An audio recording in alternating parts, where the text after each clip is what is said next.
Nous avons l'honneur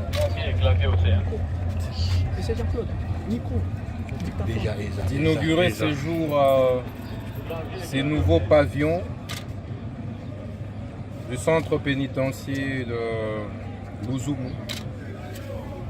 Comme vous le savez, depuis notre avènement à la tête du ministère de la Justice, il nous a été dicté par son Excellence Monsieur le Président de la République, chef de l'État et magistrat suprême, sous la coordination de Madame la Première ministre, d'améliorer les conditions des détentions, d'améliorer les conditions des prisonniers. Et c'est dans cette perspective que nous avons amorcé une série des travaux dans une série des prisons et centres pénitentiaires, dont celui des Louzoumou.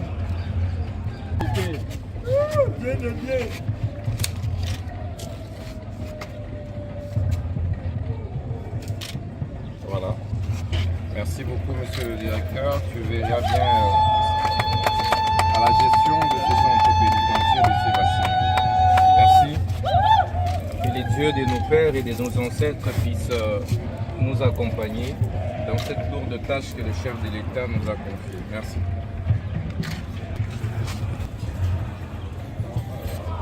Wow.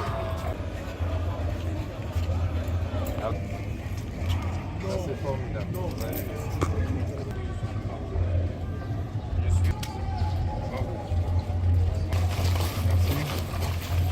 Alors, Comme internat. voilà.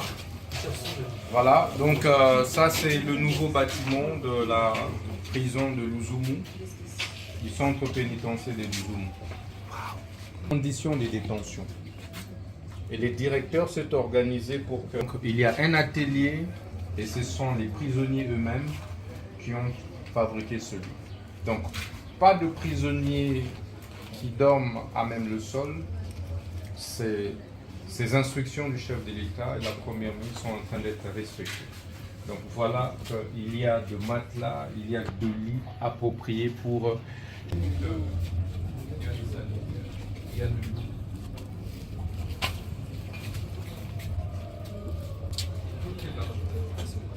Voilà, donc c'est ça le système moderne que vous retrouvez partout.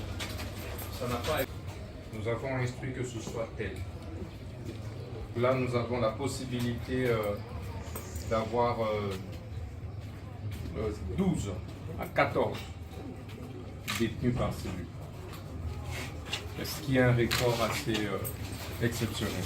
Ça, c'est une cellule de prison.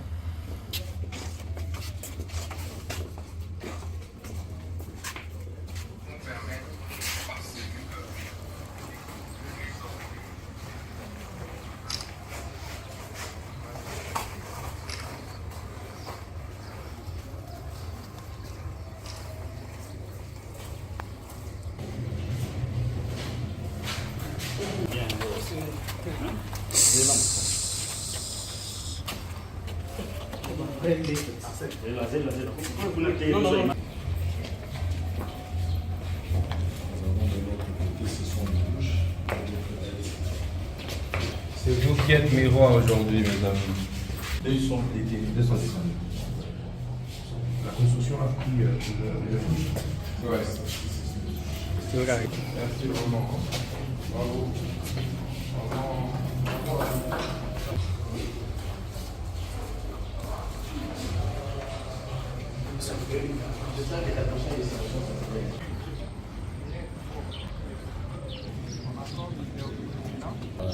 Pour nous, les pénitentiaires, notre cheval de bataille, c'est de humaniser les prisons. Donc, les prisons ne sont pas des mouroirs. Ne sont pas des mouroirs parce que les détenus que nous gardons ou les personnes qui sont privées de liberté qu'on met à notre disposition, ce sont des humains. Donc, il y a de quoi que nous respectons les instructions de son Excellence et voilà, aujourd'hui, nous avons réalisé ce qui a été dans sa vision depuis qu'il est à la tête de notre ministère. C'est beau. Je vous ai dit que nous avons été instruits. Je n'ai pas dit qu'on nous avait prêté l'argent. Nous avons été instruits par l'autorité de tutelle. Donc, quand il instruit, il met le moyen pour la réalisation. C'est ce beau bâtiment qui nous a amenés ici. Je l'ai vu travailler sur ce projet et sur instruction du commandant suprême, magistrat suprême, son Excellence Monsieur le Président de la République, qui nous a dicté d'améliorer les conditions de détention, mais également de vie des prisonniers. Et ça, c'est un modèle pratique. C'est un exemple patent de la mise en œuvre de ces instructions du chef de l'État sous la coordination de Madame la Première ministre. Donc nous sommes très honorés par le directeur qui a daigné respecter à la lettre ces instructions. Donc ce nouveau bâtiment qui va accueillir en réalité plus de 250 détenus est doté des matelas, de lits, des infrastructures adéquates pouvant accueillir les prisonniers, parce qu'un centre de détention n'est pas un mouroir. Un centre de détention devait servir tout simplement à la rééducation et à la réinsertion du détenu. Et c'est l'exercice auquel nous nous attelons depuis que nous sommes à la tête de ce ministère. Depuis notre avènement à la tête de ce ministère, la politique carcérale du pays est maîtrisée. Et nous sommes très ravis d'être là pour inaugurer ce nouveau bâtiment. Le travail va se poursuivre. C'est un grand centre qui mérite d'autres bâtiments. Et donc, nous allons maintenant inaugurer, lancer, disons, la première pierre pour la construction d'un nouveau bâtiment. Nous irons comme ça jusqu'à 5 à 6 pour que ce centre reflète réellement la dimension et l'image de la République démocratique du Congo dans sa machine de fabrication de blocs que nous venons d'acquérir pour continuer des projets de construction dans notre centre. Ces blocs serviront à quoi? Ces blocs vont servir à la poursuite de la réalisation de projets et en premier lieu donc, la construction de ce nouveau bâtiment que vous allez poser la première pierre. Tous les blocs que nous allons utiliser là-bas, ça sera fabriqué sur place ici, avec cette machine ici. Très bien. Très bien. Donc vous avez acquis cette machine toujours sur fonds propres. Exactement. Bravo.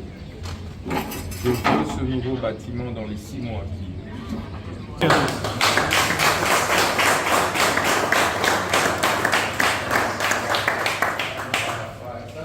Ici, nous sommes dans l'atelier de la menuiserie. Vous voyez derrière vous, ici d'abord devant, nous avons des apprenants avec leurs outils. Ils vont commencer par la formation théorique. Et après, on va passer par la pratique. Donc, ils sont là. Il y a déjà une équipe qui est sélectionnée. Et puis, il y a les encadreurs qui sont déjà là pour débuter la formation théorique et passer par la pratique et finir par la production. Au-delà de toute considération, nous voulons, par la production pénitentiaire, que les prisonniers congolais soient producteurs, soient bâtisseurs, qu'ils travaillent, mais qu'ils soient également payés. C'est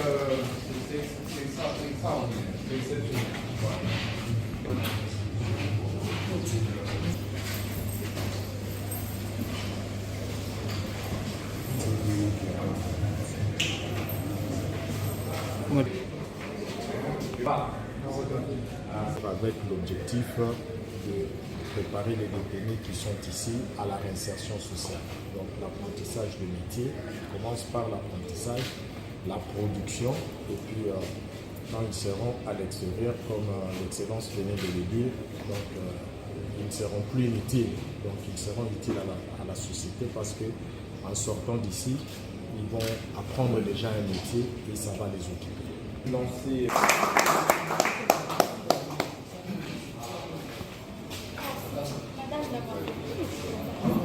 Binonde bosangi eloko.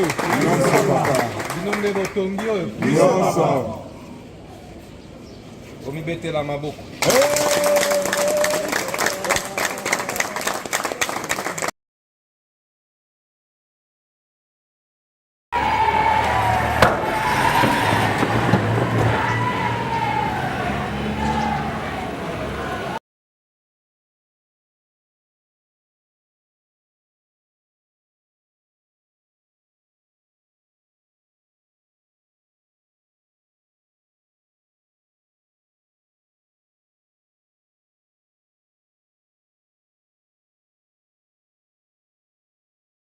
Excellence, le détachement d'honneur de la police nationale, prison centrale de Makala, les rangers, vous vous accueillir et voir les autres commandants de détachement, sous-commissaire de police, Corneille, Yuta. Ah, mes autres.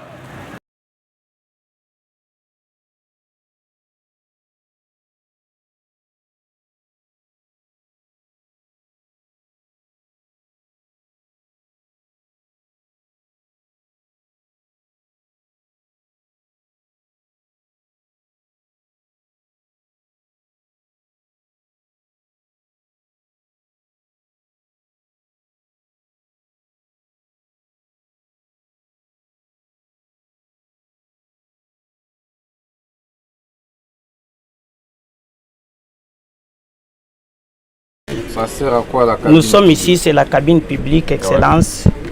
Et sur les directives du ministère, nous avons raisonné à aider nos pensionnaires pour la communication avec leurs familles. Parce qu'il y a tant de prisonniers ici qui se demandaient de quelle manière ils pouvaient être en contact avec leurs familles. Alors, l'initiative a fait qu'à ce que, comme par devant vous ici, nous entrons, c'est les palois des visiteurs. S'il y a un prisonnier qui a besoin, il passe ici, se faire seulement identifier, moyennant 500 francs. Il entre en communication avec sa famille. Ces 500-là, c'est pour seulement nous servir à l'achat des unités lorsqu'il y aura épuisement là-dedans. Sinon, c'est l'aide gratuite. Il n'y a plus de téléphone que l'on peut retrouver entre les mains des prisonniers. C'est parce que les instructions disent que dedans là, ils ne peuvent pas y avoir de téléphone. Comme ils n'en ont plus, alors ils doivent se servir de ça comme la communication parce que c'est un droit parmi tant d'autres reconnus aux détenus. Très bien. Alors comme vous l'avez remarqué, qu'il n'y ait plus aucun téléphone entre les mains des prisonniers. Parce qu'ils n'en ont pas le droit. Partout au monde, aucun prisonnier ne peut avoir accès à un téléphone dans sa cellule. Parce qu'il s'agit de la sûreté de l'État. Et donc j'ai instruit tous les directeurs de prison à faire le même travail. Et là, c'est la cabine qui a été installée pour servir de communication. Celui des prisonniers qui veut communiquer, il passe là. Il appelle sa famille, il communique et puis rentre dans sa cellule.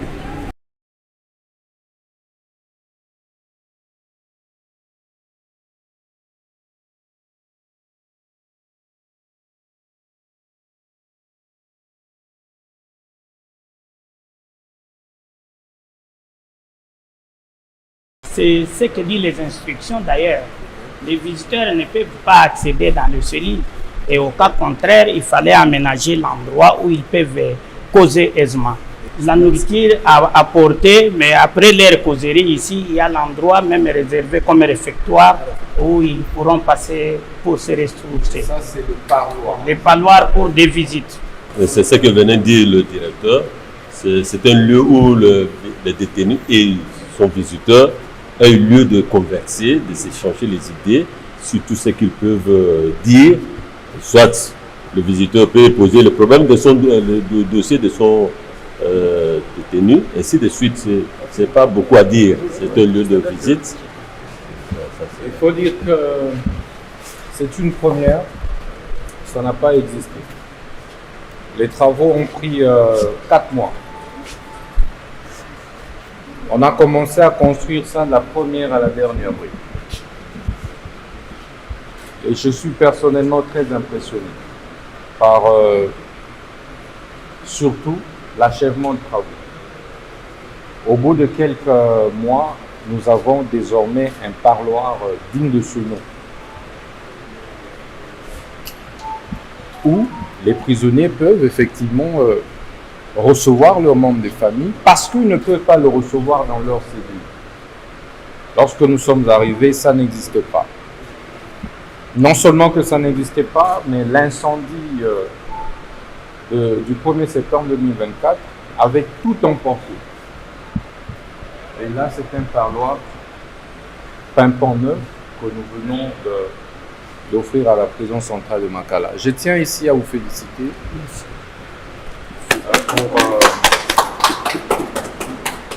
pour le travail réalisé. C'est formidable. Donc je félicite l'entrepreneur, je félicite également toute la direction de la prison. Je félicite toute mon équipe chargée des questions pénitentiaires. Voilà, c'est réel et c'est tout simplement extraordinaire. Je pense que c'est avec ça que nous allons réellement servir le chef de l'État, servir le gouvernement de la République sous la coordination de Madame la Première ministre. Merci encore une fois.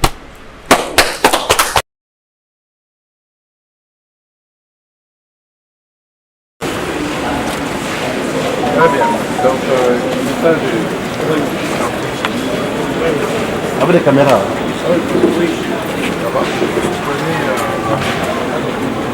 tout ça là, réfectionné à l'espace de quelques mois.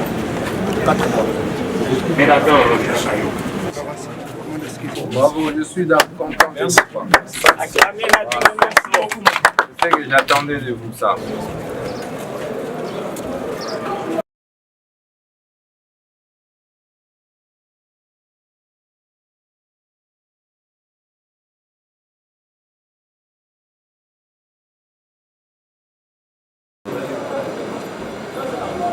Voilà, c'est ça Makala, nous ne sommes pas encore aux États-Unis. À l'époque, personne ne descendait.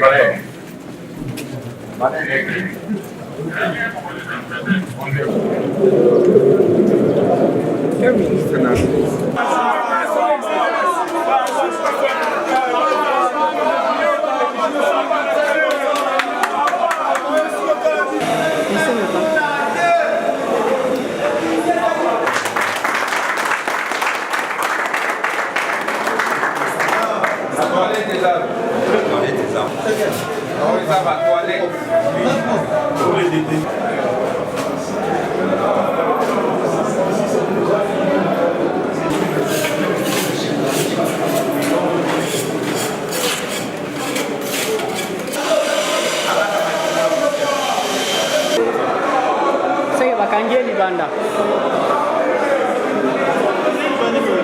En premier temps ici, c'était invivable. Quand le ministre est passé, il a dit non. Même s'il y a des détenus, prisonniers, ils ne peuvent pas vivre dans des conditions inhumaines. Alors, il nous a donné le moyen. Voilà, vous pouvez voir dans vos propres yeux comment le bâtiment est transformé. Donc si on ne vous dit pas, vous n'allez pas constater que vous êtes aux prisons centrales de Makala. Ici, c'est le pavillon 6 Alpha, 6A. Donc le pavillon ici, les gens ne voulaient pas venir ici. Quand on vient en prison, quand on t'envoie au pavillon 6, au OI.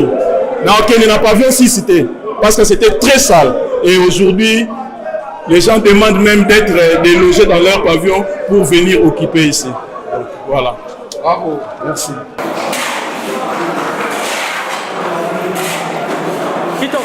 Dans les 3 chambres du pavillon 6A, il y avait les sous-dalles qui avaient décapé. Maintenant, si vous constatez, grâce au ministre de la Justice ici, qui a voulu que nous soyons dans de bonnes conditions et en sécurité, voilà les travaux finis. final que vous avez constaté. Donc nous sommes presque à 95% et ça ne manque que la peinture.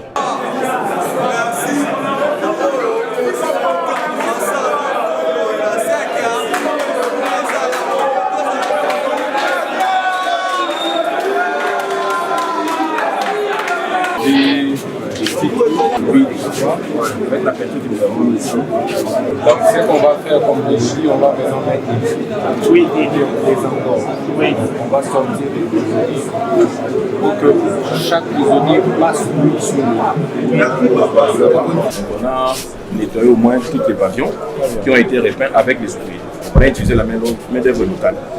Alors, ce qu'on a fait ici, on a fait aussi au pavillon 11A au-dessus. Alors, on voulait continuer ces travaux pour le reste des pavillons. Je pense au courant de la semaine, on pourra déjà finaliser avec l'ensemble de la prison. Très bien. Bravo. Bravo. Donc, vous-même, vous êtes un prisonnier, mais architecte. Oui. Alors, Nous sommes une équipe de 4. Nous sommes une équipe de 4. Nous sommes 2 architectes et 2 ingénieurs. C'est nous qui avons supervisé les travaux et la réhabilitation du pavillon 11. Très bien. Bravo. On a fait en bas, on a fait aussi au-dessus. Très bien. Très bien. Très bien. Donc, ça, c'est formidable. Donc, c'est vous qui avez supervisé ça. Oui. Bravo. Bravo. Bravo. Donc, il faudrait voir les faux sceptiques, hein? Voir comment améliorer le système. Ok. Maintenant, on va lancer la fabrication des lits. Il faut déjà vous attendre à ça au début de la semaine prochaine. Ça va? Et dans chaque pavillon, vous mettrez maintenant de lits avec matelas. En ce moment-là, ça nous permet de désengorger et puis garder les standards acceptables.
Voilà.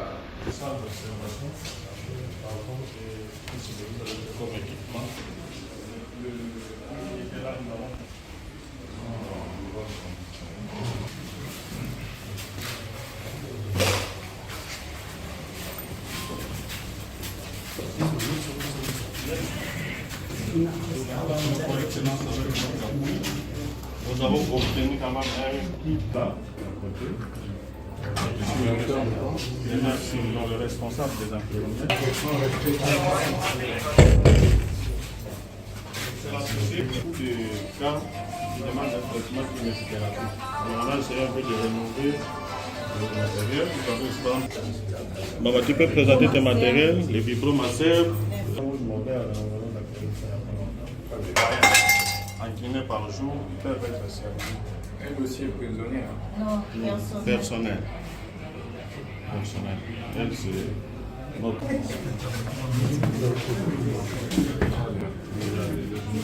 Ils sont quand même approximativement 100. Très bien. Bravo. On n'a pas un problème par rapport à ça. Très bien.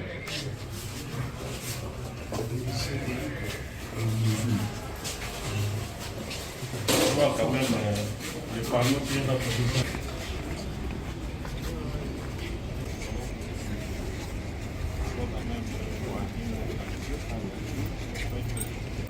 Actuellement, tout est bon. Vous avez tout refait. On a tout refait. Bravo. Avec ses pas. C'est une grande joie de voir son Excellence en personne venir nous remettre officiellement le centre après réflexion de tout ce qui a été fait, après les événements, les malheureux événements, des tentatives d'évasion. Je pense que vous avez constaté avec nous qu'en commençant par la réception, les consultations, les bureaux de consultation, les laboratoires, la salle d'observation, une rénovation meilleure. Donc je pense que par rapport à ça, nous pouvons dire merci à son Excellence, le ministre d'État, ministre de la Justice, pour ces gestes. Parce que si nous venons de recevoir tout ceci à cause de son impulsion, à cause de sa force, à cause de son amour pour les détenus, parce que, comme il nous avait dit pour la première fois qu'il est venu visiter la prison, il veut humaniser la prison. Rendre, même si le détenu est là, mais s'il faut qu'il puisse recevoir les soins, il faut des soins normaux. Et c'est ce qu'il fait. Nous, à part ce que vous avez constaté comme réhabilitation, l'approvisionnement, par exemple en médicaments, c'est régulier.